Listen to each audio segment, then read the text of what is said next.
Self Chetan Sharma और आपका स्वागत करता हूं मेरे चैनल चेतन शर्मा क्लासेस पे। आज की इस वीडियो में मैं आपको बताऊंगा 10th क्लास के साइंस के सिलेबस के बारे में, जो कि पोस्ट कोविड के बाद में सीबीएसई ने जारी किया है। क्या क्या उसमें चेंजेशन हुए हैं और किस तरीके से आप तीन महीने के भीतर अपने सब्जेक्ट को प्रिपेयर करेंगे जिससे आपको थ्योरी में अच्छे मार्क्स मिल सके। तो स्टार्ट करते हैं हम आज का वीडियो, आज का लेक्चर स्टार्ट करते हैं। और इसको स्टार्ट करने से पहले मैं आपको बताना चाहूँगा, ये स्लाइड जिसमें आपका सिलेबस दिया हुआ है और जिसको मैंने सीबीएसई की साइट से डाउनलोड किया है, इसमें आपको बताया गया है कि जो आपका थ्योरी पेपर है वो होता है 80 मार्क्स का। आपका थ्योरी पेपर होता है 80 मार्क्स का,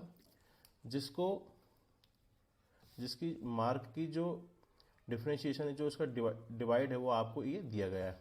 इसमें फर्स्ट जो आपका टॉपिक है, chemical substance nature and behaviour, means chemical substance, उनका नेचर, और जब वो एक दूसरे से रिएक्ट करते हैं तो उनका बिहेवियर क्या होता है, उसके बारे में इसमें हम आपको बताएंगे। इसका जो डिस्ट्रीब्यूशन है मार्क का, वो है 26 मार्क्स का।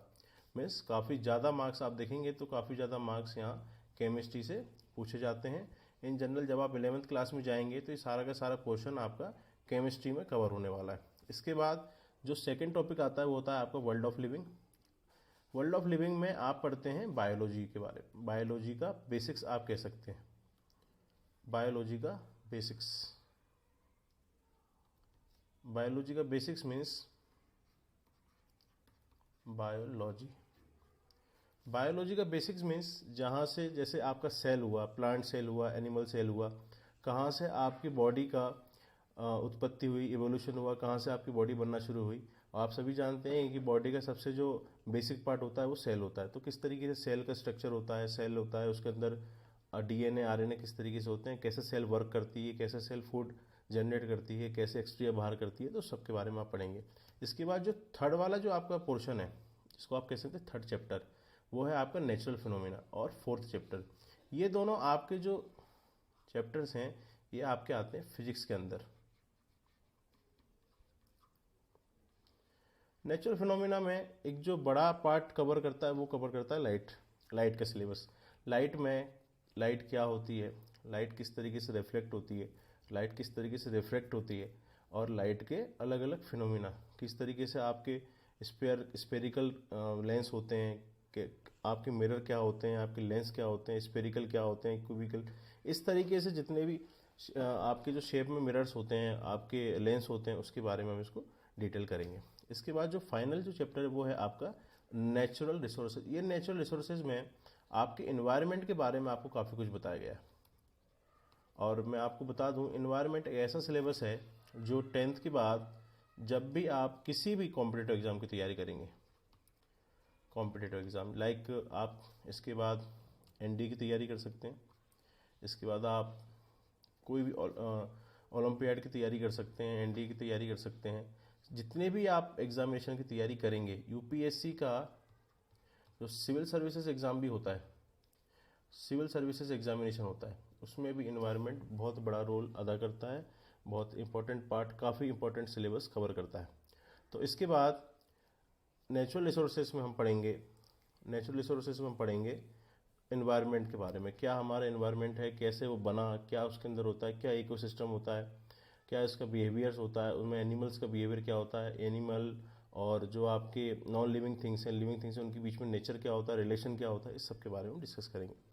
तो इसके बाद हम स्टार्ट करते हैं यूनिट 1 से। यूनिट 1 में आपको बताया जाएगा कि chemical substance and chemical reaction, जैसे कि केमिकल इक्वेशन हो गया। केमिकल इक्वेशन में केमिकल्स के बीच में रिएक्शन हो रही है तो उसको हम कैसे इक्वेशन से शो करते हैं। Balance chemical equation, imbalance chemical equation, type of chemical reactions, आपने पढ़ा होगा chemical reactions, combination, decombinations, displacement, double displacement, precipitation, neutralisation, oxidation, reduction, इस तरीके से यहाँ पर केमिकल रिएक्शंस के बारे में इतना पार्ट आप पढ़ेंगे। इसके बाद स्टार्ट होता है acid, base and salts. Acid base salts आपने पढ़े होंगे, आपने पीएच लेवल पढ़े होंगे। पीएच आपने देखा होगा, पीएच की वैल्यू डिसाइड करती है कि आपका जो भी सब्सटेंस है, केमिकल सब्सटेंस है, वो एसिड है, बेस है या सॉल्ट्स है। एंड आपने ये भी पढ़ा होगा कि वाटर का पीएच न्यूट्रलाइज होता है, न्यूट्रल पीएच स्केल में उसका सबसे मीडियम में पीएच वैल्यू आती है। तो इस तरीके से आपको इसमें हम बताएंगे कि पीएच स्केल क्या है, उसका कंसेप्ट क्या है, इसका डेफिनेशन ऑफ लॉगरिथम क्या होती है, importance of pH in everyday, pH का एवरीडे लाइफ में क्या इस्तेमाल है, किस वैल्यू का, किस कंपोनेंट का जो हमारे को हम इस्तेमाल कर रहे हैं उसका पीएच कम होना चाहिए, किसका ज़्यादा होना चाहिए। तो ये सारी की सारी चीज़ें हम इसमें कवर करेंगे। इसके बाद कुछ क्वेश्चंस आते हैं डायरेक्टली प्रिपरेशन पे आते हैं, जैसे preparation of sodium hydroxide, preparation of आपका bleaching powder, preparation of baking soda, washing soda and plaster of Paris. तो ये कुछ कंपोनेंट्स में हम कवर करेंगे। इसके बाद जो आपका टॉपिक आता है मेजर, वो होता है मेटल एंड नॉन मेटल्स। यहाँ से एक क्वेश्चन आपको हमेशा पूछा जाता है। इसमें आपका क्वेश्चन प्रॉपर्टीज पे आ सकता है, थ्योरेटिकल, रिएक्टिविटी सीरीज पे क्वेश्चन आ सकता है। मैं आपको समझाऊंगा रिएक्टिविटी सीरीज क्या होती है। Formation and properties of ionic compounds, properties and formation, किस तरीके से आयनिक कंपाउंड फॉर्म होते हैं और इनकी प्रॉपर्टीज क्या क्या होती है। तो ये सारे के सारे डिस्कशन हम इसमें करेंगे। इसके बाद हम स्टार्ट करेंगे कार्बन कंपाउंड। कार्बन से मिलकर के जितने भी कंपाउंड बनते हैं, और उन कार्बन हमेशा दूसरे कंपोनेंट के साथ कोवेलेंट बॉन्ड बनाता है, इसलिए इसका टॉपिक का नाम ही covalent bonding in carbon compounds. Versatile nature of carbon means carbon के कितने वर्सेटाइल नेचर है। कार्बन सबसे ज़्यादा हमारे इन्वायरमेंट में पाया जाता है, क्यों पाया जाता है, क्या रीज़न है उसका। इसके बाद हम स्टार्ट करेंगे होमोलोगस सीरीज, होमोलोगस सीरीज। इसके बाद जो टॉपिक आता है नेक्स्ट वो है periodic classifications of elements, means हम अपने एलिमेंट्स को कैसे पीरियोडिक फॉर्म में जमाते हैं जिनसे उसकी प्रॉपर्टीज डिफाइन की जा सके। जैसे कि नीड फॉर क्लासिफिकेशन, हमको किसी चीज़ को जमाना है तो हमको जमाने की क्या नीड पड़ेगी जो हमने उसको जमाया। तो need of classification, early attempts at the classification of elements, इससे पहले जो हम अभी एक डेवलप फॉर्म देखते हैं पीरियोडिक टेबल का, उससे पहले कितने अटेम्प्ट्स किए गए, किन किन साइंटिस्ट ने अटेम्प्ट किए, क्या अटेम्प्ट किए, उनमें क्या कमी थी, क्या उनमें अच्छी बात थी, क्या उनमें बुरी बात थी, क्यों हमको बार बार उसको रिफॉर्म करना पड़ा, बार बार हम लोग उसको देखना पड़ा। तो हम इनमें कवर करेंगे, जिसमें आपके आता है Dobereiner triads, Newlands law of octaves, Mendeleev's periodic table and modern periodic table, gradation and periodic table. इसके बाद gradation properties, valency, atomic number. तो हम देखेंगे किस तरीके से हम उसको बैलेंसी के फॉर्म में, एटॉमिक नंबर के फॉर्म में कैसे हम उसको जमाते हैं पीरियोडिक टेबल में। मेटेलिक एंड नॉन मेटेलिक, किस वैल्यू के बाद जो आपके एलिमेंट्स है वो मेटेलिक होने लग जाते हैं, किस वैल्यू के बाद नॉन मेटेलिक होने लग जाते हैं, और उनकी प्रॉपर्टीज क्या क्या होती है। तो इतना कुछ हम डिस्कस करेंगे केमिस्ट्री के लेक्चर्स में।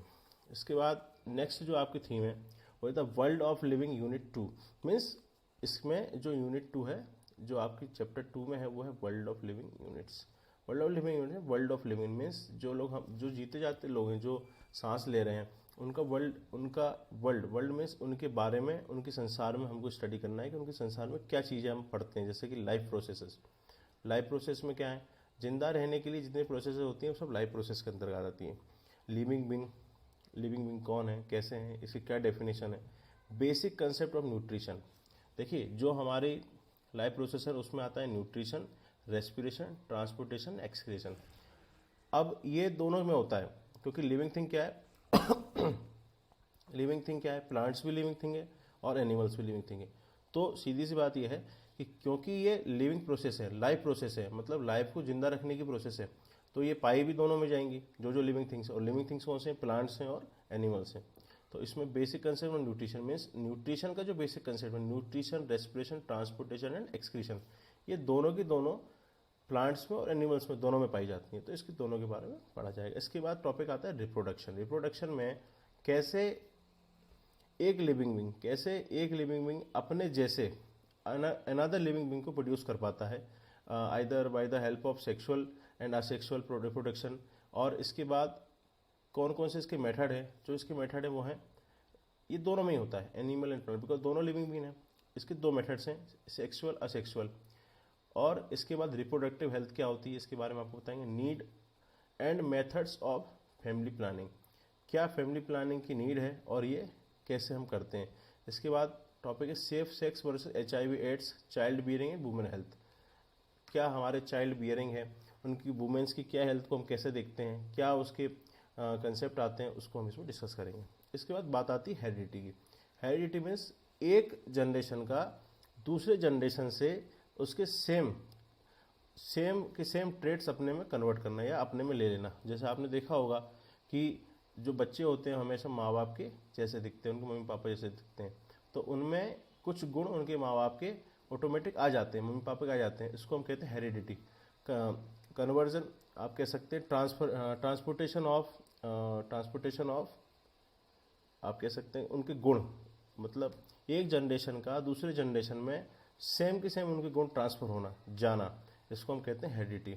इसमें हम पढ़ेंगे मेंडल्स का कंट्रीब्यूशन क्या था, मेंडल्स ने क्या लॉ दिए। मेंडल्स ऑफ कंट्रीब्यूशन मीन्स इसका क्या कंट्रीब्यूशन, इसने कुछ लॉ दिए थे, inheritance of traits, sex determination कैसे करते हैं हम, कैसे बता सकते हैं, ब्रीफ इंट्रोडक्शन।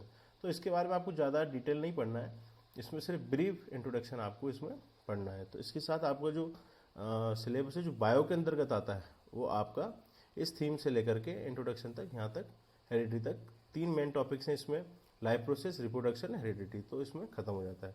फिर इसके बाद जो आपका अलग, इसके बाद जो नेचुरल फिनोमिना वाला जो टॉपिक है ये आपका आता है फिजिक्स के अंदर, इसको हम पढ़ते हैं फिजिक्स के अंदर। और फिजिक्स के अंदर पहला जो टॉपिक आता है वो होता है नेचुरल फिनोमिना, जो आपकी यूनिट 2 में है, यूनिट 3 में है। रिफ्लेक्शन ऑफ लाइट, इसको हम स्टार्ट करते हैं लाइट से, मैंने आपको बताया था पहले भी। और रिफ्लेक्शन और रिफ्रैक्शन पढ़ते हैं। फिर इसमें आपको ये बताते हैं कर्व सरफेस से कैसे रिफ्लेक्शन होता है, इमेजेस कैसे फॉर्म होती हैं स्फेरिकल मिरर्स में। 2 चीज़ें होती हैं, एक होता है मिरर और एक होता है लेंस। तो ये जो मिरर होता है वो एक साइड से बंद होता है, ओपेक होता है, ट्रांसपेरेंट नहीं होता, जबकि जो लेंस होता है ये पूरा का पूरा ट्रांसपेरेंट होता है। तो इन दोनों में ही इमेज फॉर्म होती है। तो इन दोनों में इमेज किस तरीके से फॉर्म होती है, क्या उसकी क्वालिटी होती है, आपने पढ़ा होगा।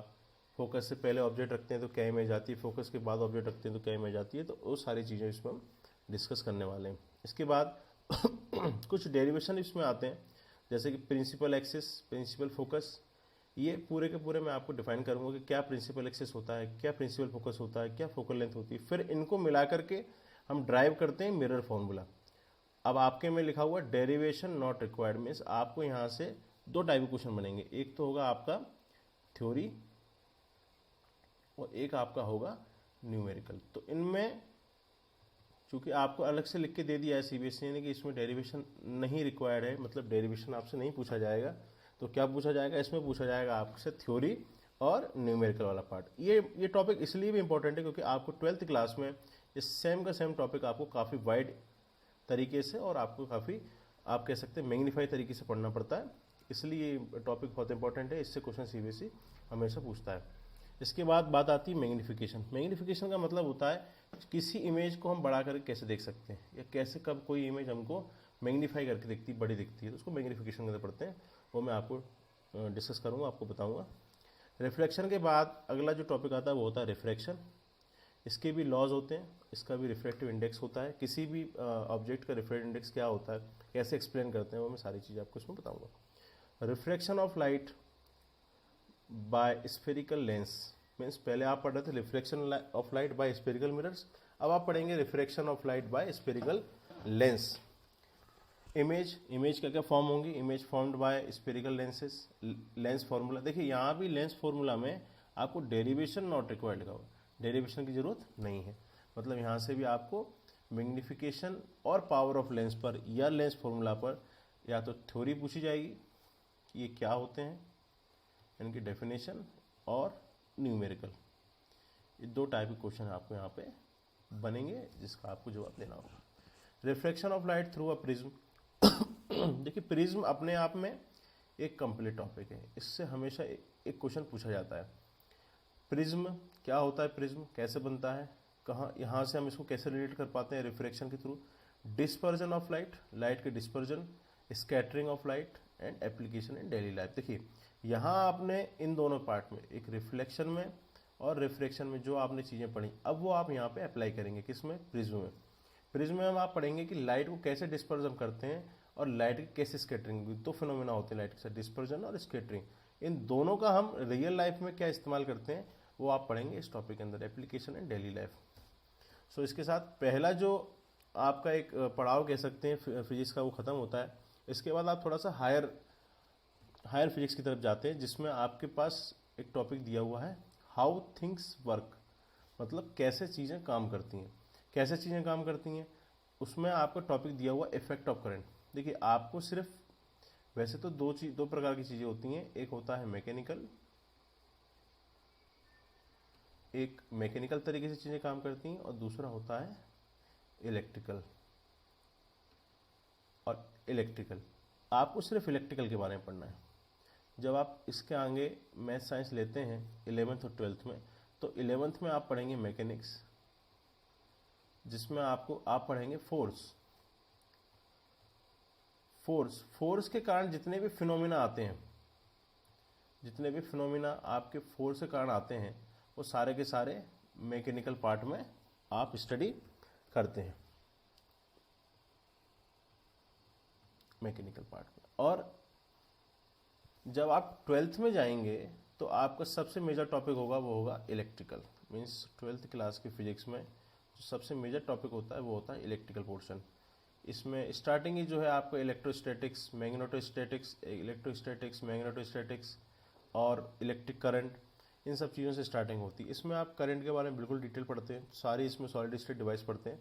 तो यहाँ आपको सिर्फ जो है एक इंट्रोडक्शन टाइप का पढ़ना है इलेक्ट्रिक करंट के बारे में।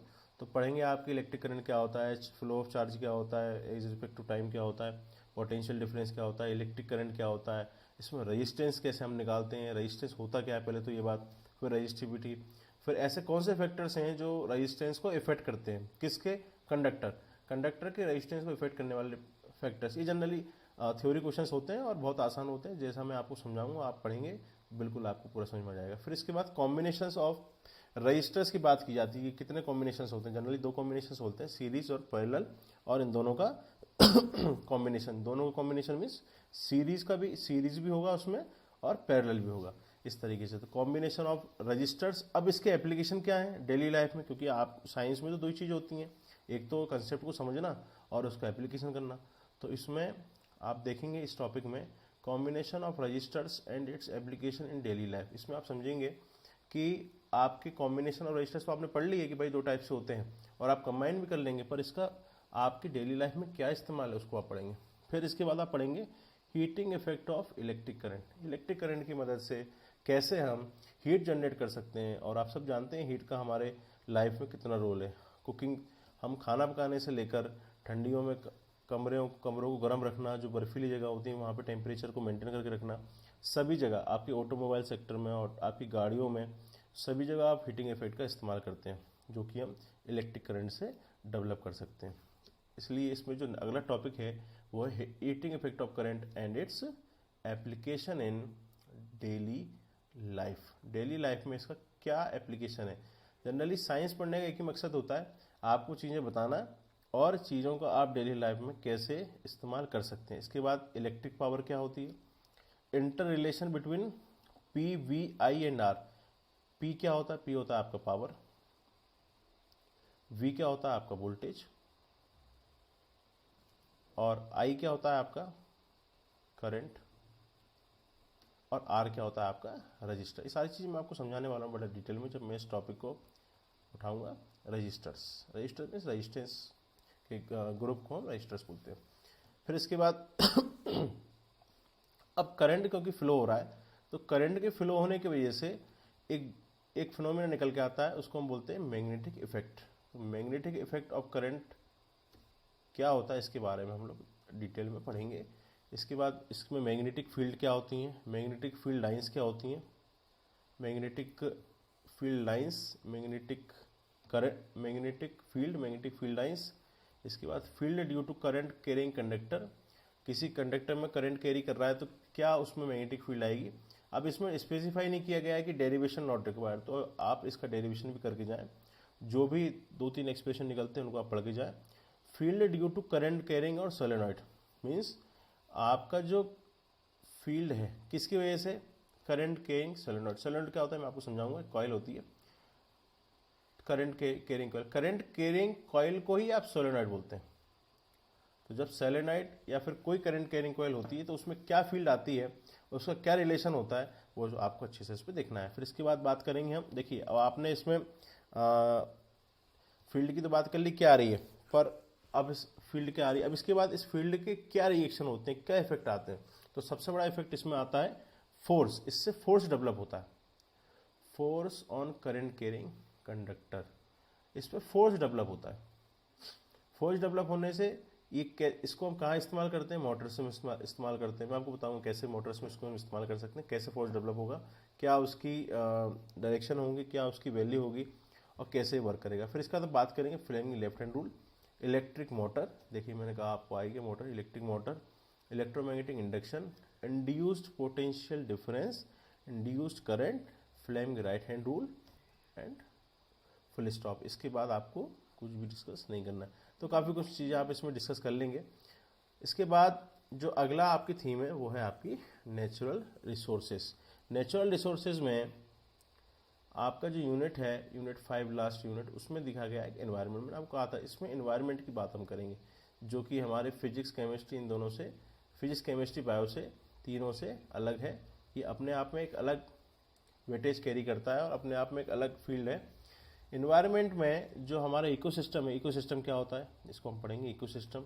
एनवायरमेंटल प्रॉब्लम क्या है, क्यों फेस हम कर रहे हैं, ओजोन डिप्लीशन, ओजोन डिप्लीशन हो रहा है तो क्यों हो रहा है, waste production and their solution. अब आपने वेस्ट तो प्रोड्यूस करा, लोग रह रहे हैं, वेस्ट तो प्रोड्यूस कर रहे हैं, पर उसका सॉल्यूशन क्या हो सकता है, कैसे हम उसको ख़त्म कर सकते हैं, या हम कैसे उसको प्रॉपर इस तरीके से ख़त्म कर सकें कि हमारे इन्वायरमेंट को लॉस ना हो, हमारे इन्वायरमेंट के डिग्रेडेशन ना हो, किस तरीके से हम उसको करेंगे, मैं आपको इसमें समझाऊंगा। इसके बाद biodegradable and non biodegradable substance, कौन से ऐसे सब्सटेंस होते हैं जो इन्वायरमेंट में ख़त्म हो जाते हैं उनको हम कहते हैं बायोडिग्रेडेबल, और जो ख़त्म नहीं हो पाते उनको हम कहते हैं नॉन बायोडिग्रेडेबल सब्सटेंस। तो आज की जो वीडियो थी वो इंट्रोडक्शन वीडियो थी। इसमें मैंने आपको बताया कि आपको सिलेबस में कैसे कैसे चीज़ों को पढ़ना है, कैसे कैसे करना है। आपके पास 3 महीने का समय है एग्ज़ाम से पहले, और ये वीडियो हम आपको दे रहे हैं। इसके बाद जो अगला जो टॉपिक चालू होने वाला है वो है आपका फिजिक्स। इसके बाद जो अगला हम टॉपिक शुरू करेंगे वो हम फिजिक्स से स्टार्ट करेंगे। और फिजिक्स, क्योंकि फिजिक्स का जो वेटेज है, आपको मैं दिखाता हूँ, फिजिक्स का जो वेटेज है वो है आपका, देखिए दो चैप्टर हैं आपके, 3rd चैप्टर और 4th चैप्टर। तो 12 प्लस 14, 26 मार्क्स का इसमें वेटेज है। मीन्स केमिस्ट्री के बराबर ही, मीन्स केमिस्ट्री के बराबर ही इन दोनों का वेटेज है। तो आप समझ सकते हैं जब ये फिजिक्स अपने आप में एक बड़ा रोल प्ले कर रहा है, और केमिस्ट्री आपको 80 मार्क्स में फिजिक्स है 26 मार्क्स का, केमिस्ट्री है 26 मार्क्स की, बायो है वर्ल्ड ऑफ लिविंग, एक्चुअल में 14 और ये 12, ये 26 मार्क्स के हो गए आपके फिजिक्स के। बायो है आपका 23 मार्क्स का, और जो आपका इन्वायरमेंट है आपका 5 मार्क्स का। तो देखिए फिजिक्स में आराम से यदि आप थोड़ा सा भी ध्यान से पढ़ेंगे तो 20 से 24 मार्क्स आप आराम से अचीव कर सकते हैं। केमिस्ट्री में बच्चों को थोड़ी प्रॉब्लम आती है, पर फिर भी यदि आप ज़रा सा भी इसको ध्यान से पढ़ लेंगे तो आप आराम से इसमें 22 मार्क्स तक अचीव कर सकते हैं। और बायोलॉजी में 23 इज़ वेरी इजी, बिकॉज इसमें सारी थ्योरी क्वेश्चंस आते हैं। एनवायरनमेंट में भी आप 5 मार्क्स बड़े आसानी से अर्न कर सकते हैं, क्योंकि इसमें एक या फिर 1+2 2 क्वेश्चन पूछ सकते हैं, ज़्यादा 2 क्वेश्चन ज़्यादा इसमें आता नहीं है। एक क्वेश्चन यदि आपको आएगा तो सीधे 5 नंबर का ही आएगा फुल, और इसमें यदि 2 क्वेश्चन आएंगे तो एक 3 नंबर या 2 नंबर का आएगा। तो इस तरीके से आप आराम से 80 आउट ऑफ 80 में से आप 75+ मार्क्स आराम से ला सकते हैं इन 3 महीने की स्टडी में। तो आपको मैं हर चैप्टर का डिटेल वीडियो अपलोड करूंगा अपने चैनल पे, और साथ में जैसा ही हमारा ये सिलेबस ख़त्म हो जाएगा, इसके बाद रिवीजन सीरीज भी हम लोग स्टार्ट करेंगे, और इनके जो न्यूमेरिकल्स होंगे वो न्यूमेरिकल्स हम कराएंगे आपको लाइव क्लास में। तो आज का वीडियो हम एंड अप करते हैं इसी के साथ, और आप हमारे चैनल को सब्सक्राइब कर सकते हैं, लाइक कर सकते हैं। चेतन शर्मा क्लासेस के नाम से हमारा चैनल है। आप हमारा टेलीग्राम ग्रुप भी ज्वाइन कर सकते हैं, जिसमें आपको जितने भी डिटेल्स हैं वीडियो अपलोड से रिलेटेड, और कोई भी सीरीज हम नहीं चालू करते हैं तो उसकी, और जो भी मटेरियल है, जैसे ये जो मटेरियल मैंने आपको पढ़ाया ये ग्रुप पे मैं लोड कर दूंगा, तो आप हमारा टेलीग्राम ग्रुप भी ज्वाइन कर सकते हैं। सो इसी के साथ इस वीडियो को हम ख़त्म करते हैं। Thank you very much. आप हमारे साथ जुड़े रहें, हमारे चैनल को लाइक और सब्सक्राइब करें ताकि हमारी हर वीडियो आपको मिलती रहे। और नेक्स्ट वीडियो में मैं स्टार्ट करूँगा फिजिक्स के चैप्टर से, जो कि आपका लाइट टॉपिक रहेगा, उससे मैं स्टार्ट करूँगा। उसको थैंक यू वेरी मच। और आप हमारे वीडियोस को देखें, पढ़ें, और जो भी प्रॉब्लम आपको आती है वो हमारे कमेंट सेक्शन में लिखें। कहाँ आपको डिफ़िकल्टी लग रही है, कहाँ आपको उसमें चेंजेशन होना चाहिए, कौन से टॉपिक हमको चेंज करके दोबारा से बताने चाहिए, प्लीज़ हमको बताएं हमारे कमेंट सेक्शन में। इसी के साथ थैंक यू वेरी मच।